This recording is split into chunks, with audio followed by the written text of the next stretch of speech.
Jumapili. Kuangazia haya yanayojitokeza na kauli zinazotolewa na Marekani, hapa studio tumemwalika mchambuzi wa siasa za Mashariki ya Kati, Ibrahim Rahbi. Rahbi, salamu alaikum na karibu sana katika matangazo haya ya moja kwa moja. Wa alaikum salam, nashukuru sana. Tuanzie uchambuzi wetu, Rahbi. Marekani imekuwa na msimamo wa muda mrefu wa kuto kujadiliana na Hamas. Je, hatua hii mpya inaashiria mabadiliko makubwa ya sera za Marekani ama ni juhudi za muda mfupi tu kutokana na hali ya sasa ilivyo? Nadhani ni mwelekeo wa Trump. Hata awamu ya kwanza alifanya hivyo. Tunakumbuka awamu ya kwanza pia aliongea na Kim, ambaye Marekani hakuwa na mazungumzo naye moja kwa moja. Marekani na nchi zingine kuwa kama watakuita gaidi, basi hawawezi kuzungumza moja kwa moja na wewe, lazima wapitie nchi ya tatu, yani mtu wa tatu ili azungumze na wewe. Marekani amekuwa akifanya hivyo kwa makundi ambayo anayatambua kigaidi, lakini anafanya hivyo kwa nchi ambazo hana uhusiano nazo moja kwa moja, ikiwemo Korea Kaskazini, Iran, na hata awamu ya kwanza tuliona pia alikuwa anazungumza moja kwa moja na Urusi, licha ya kuwa washirika wengi walikuwa wamemtenga Urusi. Yeye alizungumza naye Putin moja kwa moja, nao wakakutana. Akakutana na Kim, walikutana. Na mara hii amefanya hivyo hivyo tena. Wakati karibu miaka mitatu ya vita ya Urusi na Ukraine, Ulaya na washirika wa Marekani walikuwa wamemtenga kabisa Putin. Hata kuzungumza naye hakuna. Unaona kuwa mfano kiongozi wa Hungary, Viktor Orban, alivyotembelea Moscow mwaka jana, ikaleta vurugu na wazungu. Kwa nini umeenda wakati alikuwa ni mwenyekiti wa EU? Halafu akaenda, ikawa kelele kubwa sana. Lakini waziri mkuu wa Slovakia Robert Fico alivyoenda Moscow na yenyewe ikawa kelele kubwa sana. Unakumbuka spika wetu alivyoenda Moscow, ikawa kelele kubwa sana. Lakini Trump amekuja amezungumza moja kwa moja na Urusi. Kwa hiyo ni katika utaratibu ambao amejiwekea yeye. Anaona kupitia protocol zile za kwenda huyu ni kama vile zinachelewesha. Sasa hili la kuzungumza na Hamas ambao amelipeleka kwa nadharia mbili, huku akiweka kwenye mtandao wake onyo la vitisho, halafu chini ya meza anazungumza na Hamas moja kwa moja. Yani unamridhisha huyu, unamridhisha na huyu. Sasa huo ndio utaratibu, kuwa anaona katikati kuna kizingiti ambacho basi anakiruka, anaenda moja kwa moja atimize. Kwa sababu katikati ya Hamas kuna Israeli, Marekani. Maanake Marekani ilikuwa inapokea taarifa ya moja kwa moja kutoka kwa Israeli kwa yale yanayoendelea. Sasa Marekani ni kama vile Trump analetewa taarifa mbili tofauti. Kuna taarifa official anayoletewa na serikali ya Israeli, alafu kuna taarifa binafsi anazoletewa na wengine, kuwa kama kuna kigingi kipo katikati ili utimize malengo yako. Sasa kwa hayo uliyoeleza, kwa nini Marekani imeamua kushiriki mazungumzo haya moja kwa moja badala ya kupitia kwa Israel ama mashirika mengine ya kati? Imeamua kwa sababu imegundua katikati kuna kizingiti ambacho hakifikishi mambo kufika mwisho. Kama ilikuwa ikipokea taarifa kutoka kwa Israel, manake Israel ilikuwa inamletea taarifa ambazo wao wamezipanga, wanataka iwe hivi. Lakini kupokea taarifa za upande wa pili kuwa inaonekana kama Israel inawaambia kuwa shida ni Hamas kwenda kwenye mazungumzo, mfano wa mazungumzo ya awamu ya pili. Israel na vyombo vya habari vingi vya magharibi viripoti kuwa Hamas imegomea kuendelea kutoa mateka, kwa sababu mchezo wa kutoa mateka wa Israel ulikuwa ni mchezo. Baada ya fezi ya kwanza kuisha, ambayo ilikuwa imemalizika siku 42, Israeli ikaitaka Hamas iendelee tena kutoa mateka, huku yenyewe ikiruhusu misaada kuingia. Hamas wakagoma, wakasema kuwa huu utaratibu wa kutoa mateka tumeugawa katika awamu tatu, wiki 6. 6 za kwanza zimekwisha, tunaenda kwenye mazungumzo ya awamu ya pili ya wiki 6 zingine. Hizi wiki 6 za pili zitasababisha askari wa Israeli sasa waondoke kabisa kwenye ardhi ya Gaza, kitu ambacho Israeli alikuwa anakikwepa. Ndio maana akampa ofa Hamas kuwa endelea kutoa na sisi turuhusu misaada. Sasa Hamas wanafahamu kuwa kama tukiendelea na hili tutamaliza mateka, halafu hao watakuwa bado kwetu, lakini tukienda kwenye fezi ya pili huyu ataondoka kabisa kwenye eneo letu. Sasa taarifa ambayo inasomwa na vyombo vya habari vingi vya magharibi ni kuwa Hamas wamekataa kuendelea usitishaji. Kwa hiyo hiyo unaiona, na hiyo ndio inakuja sasa kwenye vichwa. Kwa hiyo Trump anaruka kichwa kizingiti, anakwenda mbele sasa moja kwa moja kuwa nazungumza na Hamas moja kwa moja, niambieni shida nini.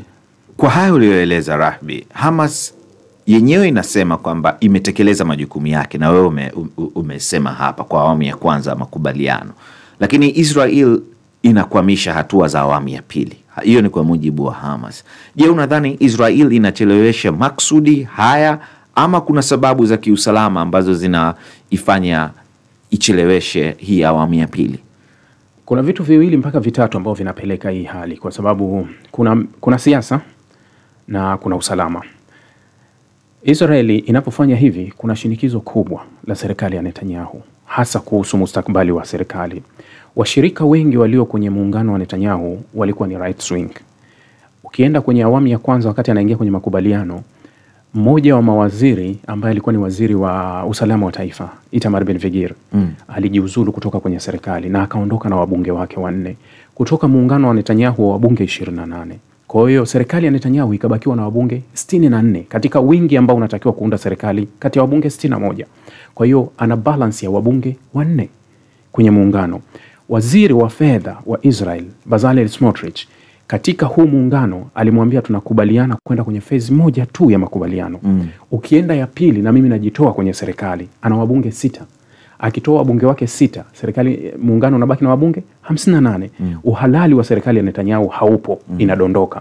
Sasa kilichopo hivi sasa, kwa nini Netanyahu anaruka hivi? Kwa sababu huyu Bezalel amemshikia pabaya kuwa ukifanya tu makubaliano mimi najitoa kwenye serikali. Na yeye hataki serikali idondoke kwa sababu nchi itarudi kwenye uchaguzi. Nchi ikirudi kwenye uchaguzi, ana kesi iliyoanza 2019, zile kesi 3, kesi namba 1000, namba 2000 na 4000 ambazo zimemkalia pabaya. Na unakumbuka awamu hii alivyorudi tu madarakani, cha kwanza alitaka kwenda kubadili mahakama na bunge kuwa na kumiliki sheria. Alienda kubadili mfumo wa mahakama ili uweze kumlinda kwenye kesi. Sasa anafahamu kudondoka kwa serikali na kutokurejea tena kuwa waziri mkuu ni nafasi ya yeye kwenda kuwajibishwa kwenye mifumo ya kisheria ya Israeli.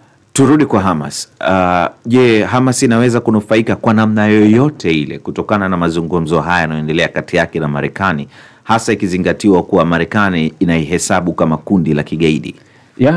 Kufanikiwa kwao ni huko ambako kuwa ukiangalia lengo la Israeli hasa ni kufuta uwepo wa Hamas. Lakini kama kutatokea na mazungumzo ya moja kwa moja, ukiangalia bado kuna mateka wengine ambao Hamas wanataka waende kwenye phase ya kwanza ambayo itakuwa na wiki 6, phase ya pili itakwenda wiki 6.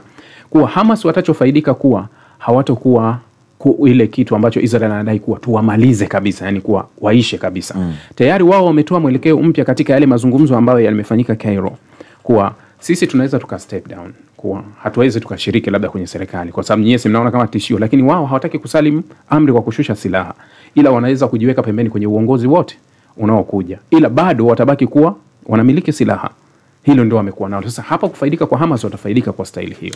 Tumalizie kwa hili kwa ufupi sana Rahbi, kwa mustakabali wa Mashariki ya Kati. Je, mazungumzo haya yanayoendelea yanaweza kuwa mwanzo wa njia mpya ya kushughulikia mgogoro wa Israel na Palestina kwa njia ya kidiplomasia?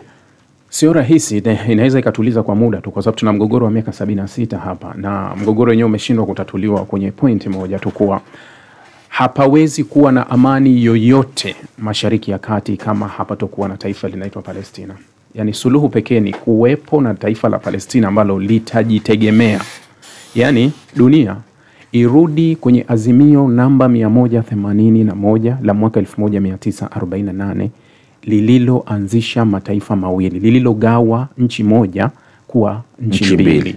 Yani kulipoanzishwa Israel mwaka 1948, 55% na 44% ikawa ya Palestina. Sasa dunia irudi hapo kwenye hii point, kuwa tulipokwama wapi? Tulikwama hapa. Tuligawa nchi, tukagawa nchi mbili, lakini tukaitengeneza moja, tukaua moja. Hii nyingine iko wapi?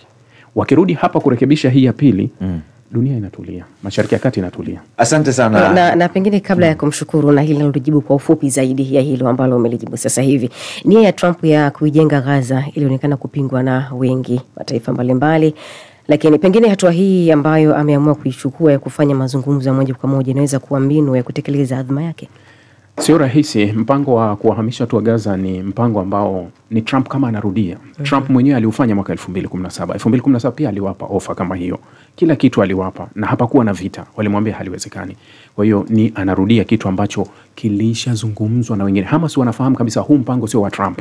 Huu ni mpango uliopikwa Tel Aviv, ukapelekwa kuzungumziwa Washington. Kwa hiyo wanafahamu kabisa mwenye mpango huu na aliye nyuma ya mpango huu ni Israeli.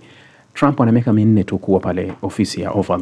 Kwa hiyo ni muda mfupi sana ambao hauwezi ukabadilisha chochote. Na ni kipindi ambacho hawezi akafanya mabadiliko yoyote, kuwa ni hadithi ambayo imekuja na itaondoka. Ni Ibrahim Rahbi huyo, mchambuzi wa siasa za Mashariki ya Kati. Na taarifa hiyo inatufikisha saa 1 kasoro